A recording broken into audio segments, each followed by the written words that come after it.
জামাই আমার 6 মাসের জন্য মালয়েশিয়ায় চাকরির ট্রেনিংয়ে গেছে, কিন্তু আমার 3.5 বছরের ছেলে হঠাৎ এক রাতে আমার কানের কাছে মুখ এনে ফিসফিস করে বলল, মা, মা বাবা উপরে চিলেকোঠায় লুকিয়ে থাকে। কথাটা শুনে আমার বুকের ভেতরটা ধক করে উঠল। রাফি আমার স্বামী, 4 মাস ধরে মালয়েশিয়ায় প্রতিদিন ভিডিও কলে কথা হয়। গত পরশু রাতেও তো ও আমাকে কুয়ালালামপুরের রাস্তা দেখাচ্ছিল। চারপাশে ঝলমলে আলো, উঁচু উঁচু বিল্ডিং, সবকিছু একদম স্বাভাবিক। আমিও অবাক হয়ে ছেলের দিকে তাকালাম। কি বললি আবির? আমার ছেলে আবির কম্বলটা বুক পর্যন্ত টেনে নিয়ে খুব স্বাভাবিক গলায় বলল, বাবা উপরে থাকে, চিলেকোঠার ঘরে। আমাদের বাসাটা ডুপ্লেক্স, নিচে ড্রয়িং রুম, রান্নাঘর, একটা ছোট রুম।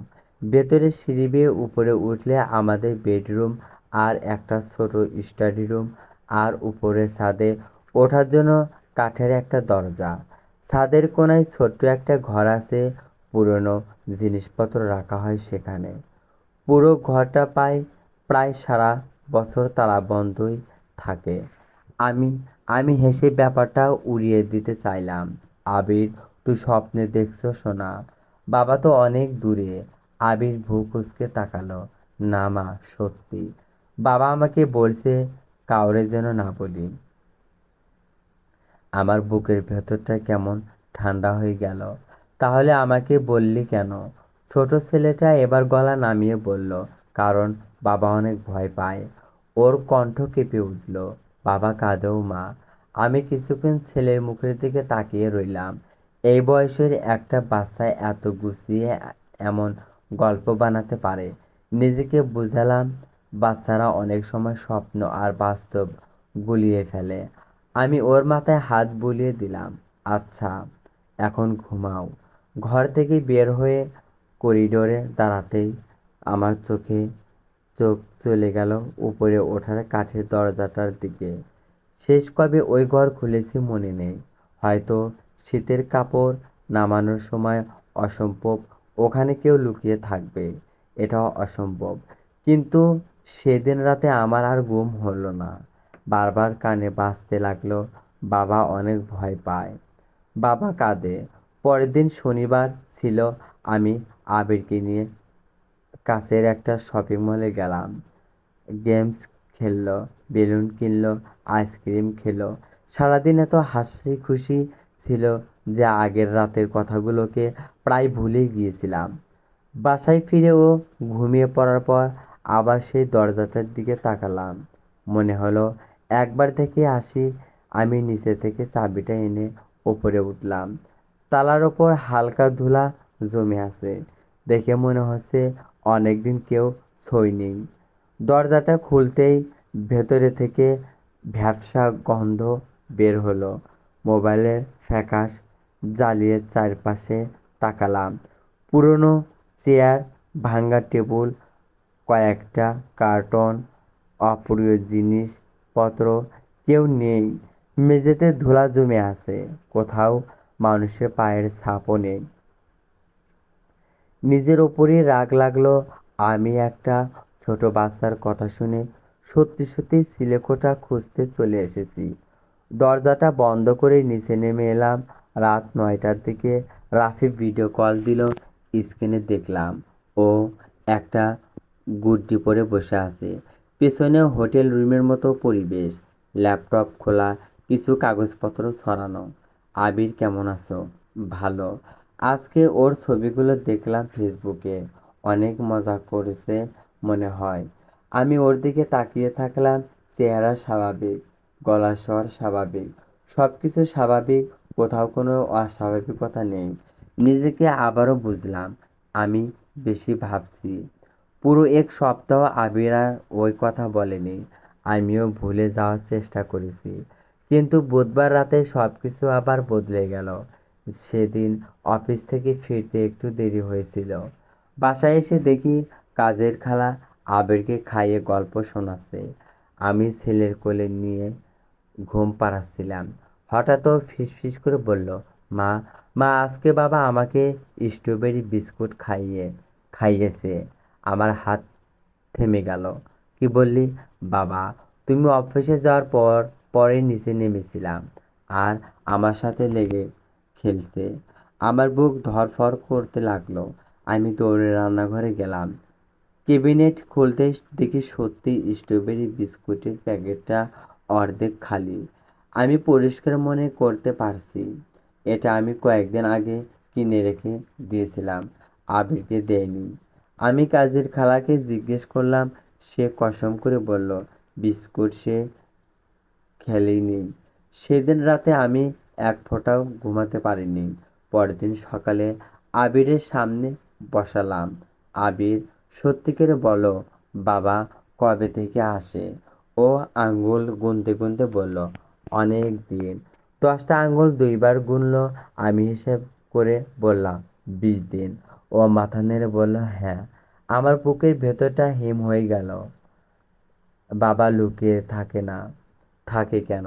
আবির এবার তার খেলনা খরগোশটা জড়িয়ে ধরল।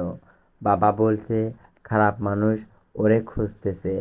আমি স্তব্ধ হয়ে গেলাম। কোনো খারাপ মানুষ জানি না। বাবা বলছে তারা জানলে আমরা সবাই বিপদে পড়ব। ওর গলা কেঁপে উঠল। বাবা খুব ভয় পায় না মা। আমি ঠোঁট কামড়ে বসে রইলাম। যদি আবির সত্যি কথা বলে তাহলে আমার অফিসে যাওয়ার পর আর কাজের খালা আসার আগে সময়ের মধ্যে কেউ একজন এই বাসায় ঘোরাফেরা করে। আর সেই মানুষটাকে আবির তার বাবা ভাবছে। কিন্তু কিভাবে? ছাদের ঘর তো তালা বন্ধ, নাকি অন্য কোনো রাস্তা আছে? সেদিন অফিসে যাওয়ার পর আমি অর্ধেক দিন ছুটি নিয়ে বাসায় ফিরে এলাম। পুরো বাসা খুঁটিয়ে খুঁটিয়ে দেখলাম। আমি নিজেই ইন্টেরিয়র ডিজাইনার। এই বাসার প্রতিটা কোণা আমার চেনা। সব জানালার ভেতর থেকে আটকানো। মূল দরজা 2বার চাবি, একটা আমার কাছে আর একটা রাফির কাছে। কোথাও কোনো অস্বাভাবিক কিছু নেই। শেষমেশ আমি একটা কাজ করলাম। পুরনো একটা মোবাইল চার্জে লাগিয়ে বুক সেলফের ভেতর লুকিয়ে রাখলাম। ভিডিও রেকর্ড করে অন করে দিলাম। ক্যামেরা থেকে পুরো ডাইনিং টেবিল, রান্নাঘর দেখা যায়। তারপর আমি প্রতিদিনের মতো অফিসে চলে গেলাম। সারাদিন মাথার ভেতর কেবল একটাই চিন্তা ঘুরছিল। দুপুর 2টায় আর সহ্য করতে পারলাম না। বাসায় ফিরে কাজের খালাকে বললাম আবিরের নিচে নিয়ে যেতে। আমি দৌড়ে মোবাইলটা বের করলাম। 7 ঘন্টার ভিডিও ফাস্ট ফরওয়ার্ড করে দেখতে লাগলাম। সকাল 8টা, আমি বের হচ্ছি 8টা 20-এ। কাজের খালা এসেছে 9টার দিকে। খালা আবিরকে নিয়ে নিচে গেছে। তারপর পুরো বাসা ফাঁকা। সময় কেটে যাচ্ছে নীরব, অস্বাভাবিক নীরব। হঠাৎ ভিডিওর টাইপে 9টা 43 মিনিট দেখা যাচ্ছে। আর ঠিক তখনই আমার আঙুল থেমে গেল। স্ক্রিনে যা দেখলাম সেটা দেখে আমার পুরো শরীর রক্ত যেন জমে গেল। হল রুমে পা রাখতেই মনে হলো সময় যেন থমকে গেছে। মানুষজন অবাক হয়ে আমার দিকে তাকিয়েছিল। শুধু আমার জন্য নয়, বাচ্চাদের জন্য নয়, কারণ 3জনই শিশুই যেন একসাথে গড়া। আর সেই মুখের আদলটা উপস্থিত একজন মানুষের সঙ্গে ভয়ঙ্করভাবে মিলে যাচ্ছিল। রায়হান, আমরা গিয়ে বসলাম সেই টেবিলে যেখানে আমার নাম লেখা ছিল সামনের সারি, মঞ্চের একদম সামনে। আমি তিক্ত একটা হাসি চাপলাম। এখন বুঝতে পারছি কেন সে আমাকে এখানে বসিয়েছে। সে চেয়েছিল আমি তার সুখ, তার নতুন জীবন, তার জয়ের দৃশ্যটা সামনে থেকে দেখি। কিন্তু ভাগ্য সম্ভবত অন্য কিছু লিখে রেখেছিল। কিছুক্ষণ পর থেকে অতিথিদের মধ্যে ফিসফাস শুরু হলো। একজন মহিলা নিচু গলায় বললেন, বাচ্চাগুলোকে দেখেছেন? বর সাহেবের সঙ্গে কি অদ্ভুত মিল। পাশে বসা আরেকজন বললেন, মিল না, যেন হুবহু কপি। ঠিক তখনই রায়হান অতিথিদের সঙ্গে কুশল বিনিময় করছিল। হঠাৎ তার চোখ এসে থামল আমাদের ওপর। প্রথমে সে আমাকে দেখল, তারপর আরহামকে, তারপর আরিয়ানকে, শেষে আয়রাকে। মুহূর্তের মধ্যে তার মুখের রং বদলে গেল, ঠোঁটের হাসি মিলিয়ে গেল। সে স্থির হয়ে দাঁড়িয়ে রইল। যেন কাউকে নয়, নিজের অতীতকে দেখছে। তার পাশে দাঁড়িয়ে থাকা মেহেরিন বিস্মিত হয়ে জিজ্ঞেস করলো, কি হয়েছে? রায়হান কোনো উত্তর দিল না। সে শুধু আমাদের দিকে তাকিয়ে রইল, তারপর দ্রুত পায়ে এগিয়ে এলো। আমাদের সামনে এসে থেমে গেল, কিছুক্ষণ যেন কথাই খুঁজে পেল না। অবশেষে কাপা গলায় বলল, ওরা কারা? আমি শান্ত গলায় বললাম, আমার সন্তান। সে কয়েক সেকেন্ড চুপ করে রইল, তারপর বলল, কার সন্তান? আমি ভুরু তুললাম। অদ্ভুত প্রশ্ন, বিশেষ করে যখন তুমি তাদের বাবা। মুহূর্তের মধ্যে চারপাশ নিস্তব্ধ হয়ে গেল। মেহেরিনের মুখ ফ্যাকাশে হয়ে গেল। কাছাকাছি থাকা কয়েকজন অতিথি ঘুরে তাকালো। তুমি তুমি গর্ভবতী ছিলে?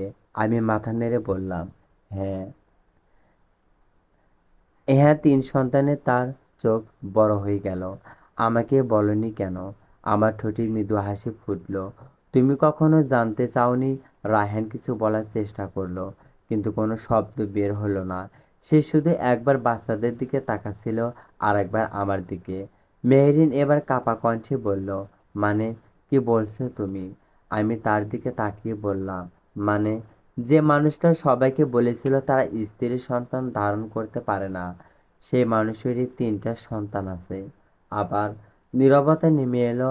হঠাৎ পেছন থেকে একটি পরিচিত কণ্ঠ ভেসে এলো, আর সত্যিটাই এখানেই শেষ নয়। আমরা সবাই ঘুরে তাকালাম। আমরা সবাই ঘুরে তাকালাম। আমি অবাক হয়ে দেখলাম, আমার সেই ডাক্তার আপা দাঁড়িয়ে আছেন। তিনি মেহরিনের আত্মীয়দের একজন ছিলেন। হালকা হেসে তিনি বললেন, এই ঘটনাটা আমি খুব ভালো করেই মনে রেখেছি। রায়হান বিস্মিত চোখে তার দিকে তাকালো। ডাক্তার আপা ধীরে ধীরে বললেন, সাদিয়া কোনো সমস্যা কখনো ছিল না। চারপাশে সবাই নিস্তব্ধ, নিঃশ্বাস বন্ধ করে শুনছিল।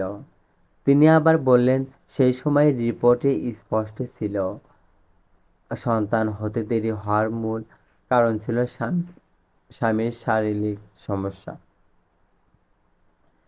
কিন্তু পুরো বিষয়টা যাচাই না করেই দোষটা স্ত্রীর উপর চাপানো হয়েছিল। মুহূর্তের মধ্যে হলরুমে গুঞ্জন ছড়িয়ে পড়ল। মেহরিন হতবাক হয়ে রায়হানের দিকে তাকালো। এটা কি সত্যি? রায়হান মাথা নিচু করে দাঁড়িয়ে রইল। সে কিছু বলল না, আর সেই নীরবতায় সব প্রশ্নের উত্তর হয়ে গেল। মেহরিন ধীরে ধীরে নিজের আংটিটার দিকে তাকালো, তারপর সেটা খুলে টেবিলের উপর রেখে দিল। তা তার চোখে ছিল হতাশা, ভয়, ক্ষোভ। যে মানুষ নিজের জীবনের সবচেয়ে বড় সত্য লুকাতে পারে, তাকে বিশ্বাস করা, সংসার করা সম্ভব না। কথাগুলো বলে সে ধীরে ধীরে সেখান থেকে চলে গেল। সবাই স্তব্ধ হয়ে তাকিয়ে রইল। কিছুক্ষণ আগেও যেখানে বিয়ের আনন্দ ছিল, সেখানে এখন শুধু অস্বস্তিকর নীরবতা। রায়হান একা দাঁড়িয়ে রইল। না ছিল তার বিয়ে, না ছিল সে অহংকার ভরা হাসি, না ছিল সেই জয়ের অনুভূতি। সে ধীরে ধীরে বাচ্চাদের দিকে তাকালো। তার চোখ দুটো ভিজে উঠেছে। অনেক কষ্টে বলল, আমি আমি কি ওদের সঙ্গে পরিচিত হতে পারি? আমি নিচু হয়ে আরহাম, আরিয়ান আর আয়রার দিকে তাকালাম। তোমা তোমরা কি সালাম করবে? 3জনই ভদ্রভাবে মাথা নেড়ে সম্মতি দিল। রায়হান হাঁটু গেড়ে বসে পড়ল। তার চোখে জল চিকচিক করছিল। আমি কিছু বললাম না, শুধু ফাঁকা মঞ্চটার দিকে তাকালাম। তারপর তারপর আমার সন্তানদের দিকে। এক সময় যে মানুষটা আমাকে ভেঙে দিয়েছিল, আজ সে নিজেই নিজের ভুলের সামনে দাঁড়িয়ে আছে। আর তখনই বুঝলাম, প্রতিশোধের সবচেয়ে সুন্দর রূপ হলো সুখী হয়ে বেঁচে থাকা। বিয়ে ভেঙে যাওয়ার পর অতিথিরা একে একে চলে যেতে শুরু করলো। আমি ভেবেছিলাম এখানেই গল্পটা শেষ, কিন্তু আসলে সেখান থেকেই শুরু হয়েছিল নতুন অধ্যায়। রায়হান অনেকক্ষণ ধরে বাচ্চাদের দিকে তাকিয়েছিল। মনে হচ্ছিল সে হারিয়ে যাওয়াটা 3টা বছর তাদের মুখে খুঁজে ফিরছে। এক সময় সে আমার দিকে তাকিয়ে বলল, সাদিয়া, তোমার সঙ্গে কি 5 মিনিট কথা বলতে পারি?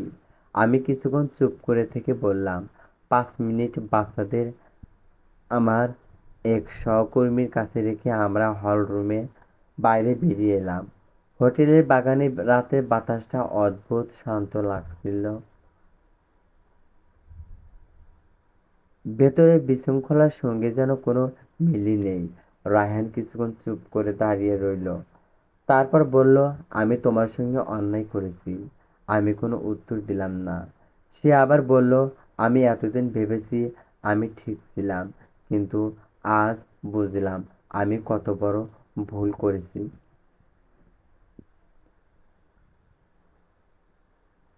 আমি শান্ত স্বরে বললাম, সত্যি বুঝতে পারা ভালো, কিন্তু অনেক দেরি হয়ে গেছে। সে মাথা নিচু করল, তারপর ধীরে ধীরে বলল, আমি আবার ফিরে আসতে চাই না। আমি তার দিকে তাকিয়ে মৃদু হাসলাম। হাসিটাতেও না ছিল বিদ্রূপ, না ছিল আনন্দ, শুধু ছিল একরাশ দূরত্ব। কোথাও ফিরতে চাও? সে চুপ করে রইল। আমি বললাম, যে ঘর তুমি নিজেই ভেঙে দিয়েছিলে, নাকি যে সময়গুলো আর কখনো ফিরে আসবে না? রায়হান স্থির বলল, আমি ওদের আমি ওদের অধিকার কেড়ে নেব না। তার চোখে এক মুহূর্তের জন্য আশা আলো ফুটে উঠল। কিন্তু আমি বাকিটাও বললাম, তুমি ওদের দেখতে পারবে, ওদের জীবনের অংশ হতে পারবে, যদি ফিরে আসার জায়গাটা অনেক আগেই শেষ হয়ে গেছে। প্রথমবারের মতো সে সত্যিটা বুঝতে পারল। সন্তান থাকা মানে সম্পর্ক বেঁচে থাকা না। কিছু সম্পর্ক একবার ভাঙলে আর জোড়া লাগে না। পরে কয়েক সপ্তাহে রায়হান নিয়মিত বাচ্চাদের সঙ্গে দেখা করতে শুরু করলো। প্রথম দিনে আরহাম সবচেয়ে বেশি দূরত্ব বজায়টা রাত। সে প্রায় জিজ্ঞেস করলো, তুমি আগে কোথায় ছিলে? আর সে প্রশ্নের উত্তর রায়হানের কাছে থাকতো না। আরিয়ান একটু সাহস ছিল। দুজনে একসঙ্গে খেলাধুলা করতে করতে ধীরে ধীরে কাছাকাছি চলে এলো। আর আয়রা, সে খুব দ্রুত সবার মন জয় করে নেয়। কিন্তু সে রায়হানকে ডাকতো রায়হান আঙ্কেল। প্রতিটা ডাকটা শুনে, কারণ বাবা শব্দটা জোর করে আদায় করা যায় না, ভালোবাসা দিয়ে অর্জন করতে হয়। এভাবেই কয়েক মাস কেটে গেল। রায়হান সত্যি চেষ্টা করছিল হারানো সবকিছু